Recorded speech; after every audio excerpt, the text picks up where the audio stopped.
요즘 한국 교육이 추락하고 있습니다. 교사가 극단적 선택을 한 최악의 사태까지 일어났죠. 이에 전국에 있는 수많은 교사들이 목소리를 내기 위해 모였고요. 최근에 저는 크리스토퍼 놀란 감독의 오펜하이머를 여러 번 보고 왔어요. 이 영화를 보면서 오펜하이머가 위대한 이유에 대해 생각을 해봤습니다. 그리고 오펜하이머는 사회라는 시스템에 복종하면서도 동시에 저항했기 때문에 위대하다고 생각했어요. 이게 무슨 말이냐고요? 자, 오늘은 교육의 진정한 의미를 되짚어보고 한국의 교육이 왜 추락하고 있는지 알아가봐요. 교육의 목적은 누군가를 계몽시키는 것입니다.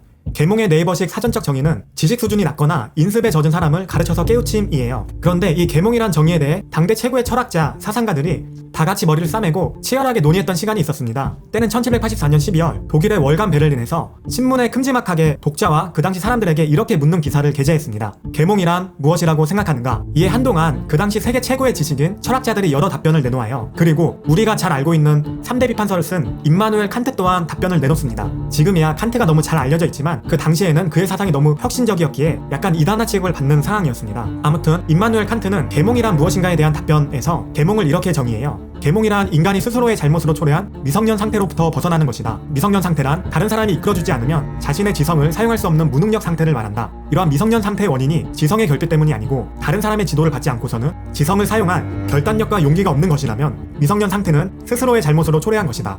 즉 칸트는 계몽을 실현하기 위해서 스스로 생각할 수 있는 자유를 강조했던 겁니다. 이어서 칸트는 그의 저서에서 이렇게 말합니다. 계몽의 진정한 실현을 위해서는 시스템에 대한 복종을 뜻하는 이성의 사적 사용과 시스템 자체를 바꿀 수 있는 이성의 공적 사용을 구분하고 제대로 사용하라고 말이죠. 조금 어려워 보이지만 그렇지 않습니다. 우선 이성의 사적 사용이란 사회 시스템에 복종하는 것을 뜻합니다. 칸트의 저서를 분석하고 재해석한 20세기 철학의 대가 미셸 푸코는 그의 저서에서 이성의 사적 사용을 이렇게 말합니다. 칸트에게 이성을 사적으로 사용한다는 것은 어떤 것일까?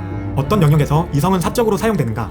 칸트는 사람들이 기계 속의 한 부품 사이에 있을 때 이성을 사적으로 사용한다고 말한다. 즉, 사람이 사회 속에서 어떤 역할을 맡고 특정한 일들을 수행할 때 말이다. 즉, 이성의 사적 사용은 우리가 현재까지 만들어 놓은 시스템에 복종해서 자신에게 주어진 책무를 다하는 것입니다. 그래야 사회가 돌아가니까요. 사회라는 게 한 사람에 의해서 쌓아진 것도 아니고 무수히 많은 역사와 사람들의 피땀이 어려져 만든 시스템이기 때문이니까요. 현재 우리나라 교육에 대입을 해볼까요? 학생은 일단 학교와 교사에게 순종하라는 것입니다. 학생은 학교에 대해 자유롭게 생각하고 의견을 낼 수가 있어요. 학교 시스템이 구리다, 바뀌어야 된다, 교과서 내용이 너무 정치적이다, 이렇게 자신의 이성을 사용해서 자유롭게 학교 시스템에 대해 다른 사람들과 논의하고 제안할 수 있지만 학생의 책임은 우선 수행하고 나서 하라는 것입니다. 학교에 꼬박꼬박 나와 교사에게 순종하고 공부하고 친구들과 어울리고 학생의 책무를 지켜라 라는 것입니다. 물론 칸트가 사람들이 맹목적으로 바보같이 복종만 해야 한다고 말하는 것은 아닙니다. 언뜻 보기에 이렇게 복종과 책무는 칸트가 앞서 말한 자유에 의한 계몽과 완전히 역설로 보입니다. 이때 칸트의 천재성이 다시 나타납니다. 계몽을 위해서는 우리가 쌓아놓은 시스템에 대한 복종이 우선되는 사적 사용과 더불어 그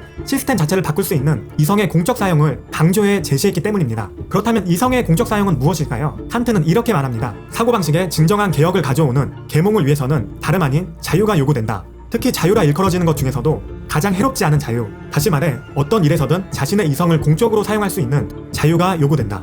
칸트는 친절하게 이성의 사적 사용과 공적 사용을 비교하며 예시로 설명합니다. 시민은 자신에게 부과된 세금의 납부를 거부할 수 없다. 하지만 같은 사람이 학자의 입장에서 과세의 부적절함이나 부당함에 대해 자신의 생각을 공적으로 표명한다면 그것은 시민의 의무에 위배되지 않는다. 칸트가 말한 이성의 공적 사용이란 우리가 현재 쌓아놓은 사회라는 시스템 안에서 불합리한 것을 찾아 개선하고 확장하는 사회 시스템 자체를 바꾸는 데 사용하는 자유와 용기를 근간으로 한 이성을 뜻합니다.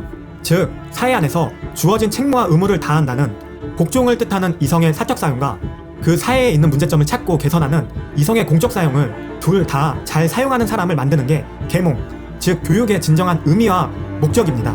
이성의 공적 사용이 무너져 끔찍한 비극을 불러일으킨 대표적인 예시로는 히틀러의 유대인 대학살을 주도한 아돌프 아이히만이 있겠지요. 아이히만은 예루살렘 법정에서 자신을 변론하며 이렇게 말했습니다. 나는 시스템이 시키는 대로만 행정적으로 처리했다 라고 말이죠. 바로 그 유명한 악의 평범성을 말합니다. 이성의 공적 사용이 완전히 무너진 케이스입니다. 반대로 이성의 사적 사용뿐 아니라 공적 사용으로 인류의 모범이 됐던 예시로는 핵개발 프로젝트를 이끈 천재과학자 오펜하이머가 있겠죠.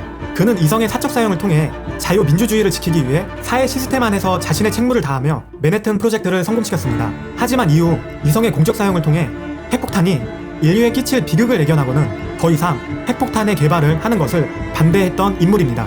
이처럼 오펜하이머가 위대한 이유는 사회 시스템이 무너지지 않게 하기 위해 자신의 책무를 다하면서도 시스템 자체를 개선하기 위해 사회의 통념과 편견에 저항했기 때문입니다. 만약 이런 일이 한국에서 일어났다면 오펜하이머는 어떤 결정을 했을까요?